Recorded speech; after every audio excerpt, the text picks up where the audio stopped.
Today we're meeting with world-renowned animal trainer, Mr. Bill Berloni, who has provided us with the dog, Bruiser, for the production of Legally Blonde the musical. Mr. Berloni, how did you start your animal training career?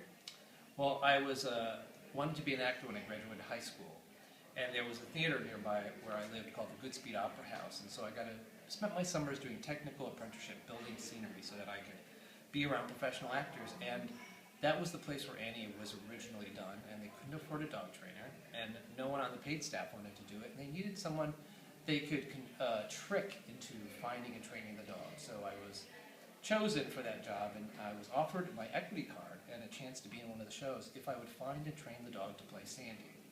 So I went to a local pound, found a dog for $7, trained it the best I knew how, and 10 months later I was on Broadway at the age of 20 and I became a famous animal trainer.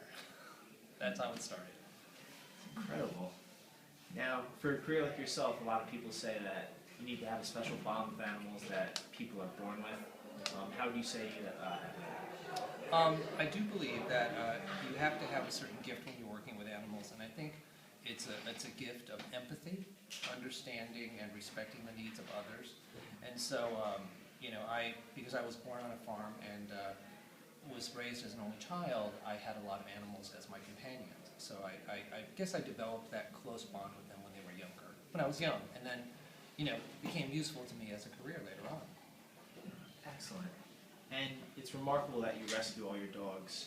Very humanitarian, but when you are in the shelters, is there something you look for in the animals, or is it just whichever dog fits the description? Well, casting of any show, there is a certain type that I look for. When I do go to shelters, I made a personal commitment to myself to always use rescue animals. And unfortunately, it's a good place to find an acting dog, because what I need to see the dogs is at their worst, how they deal with stress. And there's no more stressful place than an animal shelter. So if I see a dog and he's dealing with all the sights and the smells that are going on in an animal shelter and dealing with it well, chances are he'll do okay on a stage in front of an audience with an orchestra playing and a lot of pretty girls running around. Great. And can you tell us a little bit about Frankie, the dog that will be playing the role of Bruiser? Yep. Frankie was rescued from the Meriden Humane Society in Meriden, Connecticut. He was Bruiser in the first national company of the Broadway production of Legally Blonde. He's been touring now for about 4 years, doing Bruiser all over the country.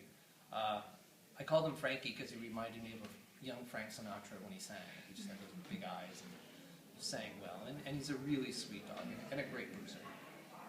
Great. And how many dogs have you trained to play Bruiser in total? Currently we have 3 Bruisers that do different productions all around the country. Wow. So is it just a specific Bruiser training program, or individual to each dog?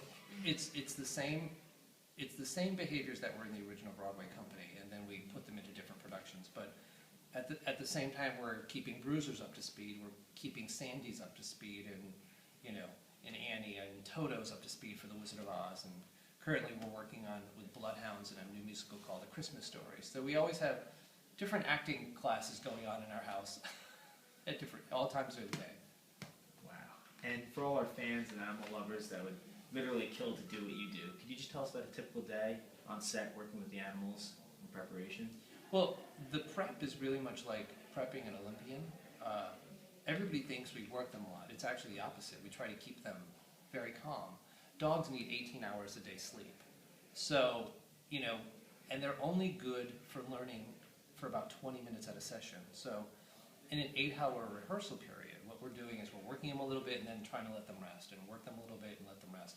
So in a performance day, we're at home making sure they're sort of just sleeping on the couch, so that when 7:30 comes around, they're excited, they're awake, and they're looking forward to having a lot of fun with the people they're going to work with that night. So it's really kind of a boring day, just keeping them healthy and well rested for the show. Wow. And would you say it'd be challenging or a little different training the humans to work around the dogs? Well, what's unique about what I do as an animal trainer, and most of my animal training colleagues are directly commanding the dog.